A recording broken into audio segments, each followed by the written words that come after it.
नमस्कार, आप देख रहे हैं CIN और हमारे साथ मौजूद हैं हमारे संस्थान के राजनीतिक विश्लेषक रजनीश कुमार।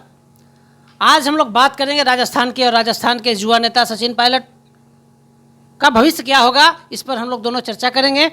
रजनीश जी, सचिन पायलट के सामने आगे कुआं और पीछे खाई की स्थिति बन गई है। अशोक गहलोत पद छोड़ने को तैयार नहीं है, राहुल प्रियंका नेतृत्व निर्णय लेने को तैयार नहीं है।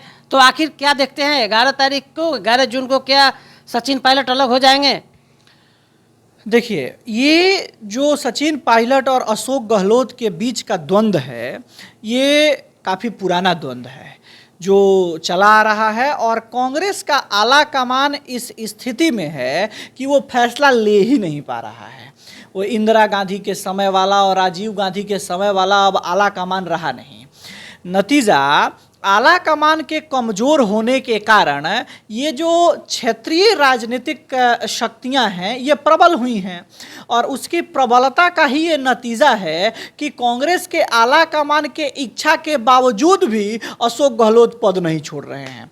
आला कमान की ये इच्छा है कि अशोक गहलोत पद छोड़ दें और सचिन पायलट को राजस्थान की जिम्मेदारी दे दी जाए, लेकिन इस इच्छा के बावजूद भी अशोक गहलोत पद नहीं छोड़ रहे हैं और आला कमान उनको छोड़ने के लिए विवश भी नहीं कर पा रहा है ना। तो ऐसी स्थिति में अब सचिन पायलट के पास क्या विकल्प है? तो एक बात तो सबको जानना चाहिए कि इसका पिछला जो विधानसभा का चुनाव हुआ राजस्थान में, उसमें राजस्थान में अगर कांग्रेस सत्ता में आई तो उसका एकमात्र अगर किसी व्यक्ति को श्रेय जाता है तो वह है सचिन पायलट, जिन्होंने गांव-गांव घर-घर घूमकर और कांग्रेस को मजबूत किया और एक सत्तासीन पार्टी बनाया। लेकिन जब सत्ता प्राप्ति करने की बारी आई तो उनको दरकिनार करके और अशोक गहलोत को दे दिया गया, जिसका आपने देखा कि कालांतर में कुछ समय के लिए विवाद भी उत्पन्न हुआ था कि सचिन पायलट कुछ विधायक लेके रिजॉर्ट वगैरह में भी चले गए थे। तो ये घटनाएं चलती रहीं, लेकिन इसके बावजूद भी इस पूरे 5 साल में सचिन पायलट और अशोक गहलोत के प्रकरण का कोई निदान न ढूंढ पाना, ये कांग्रेस आला कमान की असफलता और अदूरदर्शिता का परिचायक है। जी, तो राजेश पायलट की जयंती के अवसर पे सचिन पायलट के जो समर्थक हैं लगातार सचिन पे दबाव बनाए हुए हैं कि अब आप अलग हो जाइए, अब आपके पास कोई रास्ता नहीं है। सचिन के साथ यूथ हैं, वहाँ जो बहालियाँ हो रही है उसमें लगातार घोटाले के आरोप लग रहे हैं। कोरोडाल मीना से लेकर सभी लोग आरोप लगा रहे हैं, हनुमान बेनीवाल तक। तो आप क्या देखते हैं, अब सचिन के नेतृत्व में नया राजस्थान बनेगा?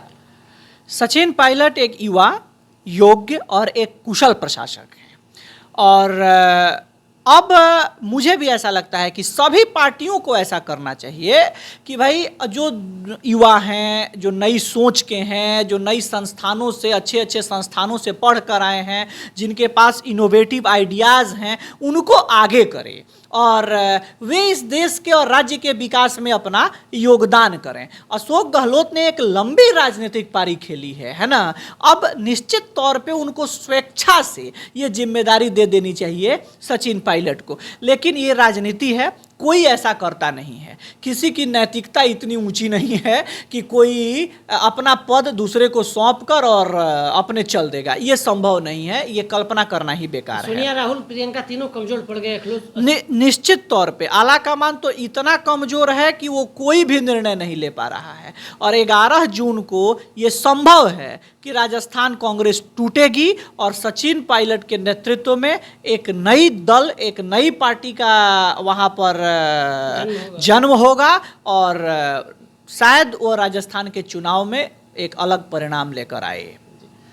तो आप सुन रहे थे राजनीतिक विश्लेषक रजनीश को। रजनीश ने साफ कर दिया राजस्थान के जो राजनीतिक हालात हैं, आला कमान कमज़ोर हो चुका है। प्रियंका, सोनिया, राहुल गांधी में नेतृत्व क्षमता नहीं है कि वो नेतृत्व कर सकें, भले ही वो कांग्रेस के आला कमान हो, कांग्रेस के नेताओं के आला कमान हो, लेकिन अशोक गहलोत के सामने आला कमान कमज़ोर पड़ चुका है और सचिन पायलट 11 तारीख को कोई बड़ा निर्णय लेंगे, ऐसा एक्सक्लूसिव जानकारी CIN के पास मौजूद है कि निश्चित रूप से बड़ा निर्णय सचिन पायलट लेने जा रहे हैं और कांग्रेस की बड़ी टूट राजस्थान में होने जा रही है। हमारे सहयोगी विशाल के साथ कौशलेंद्र।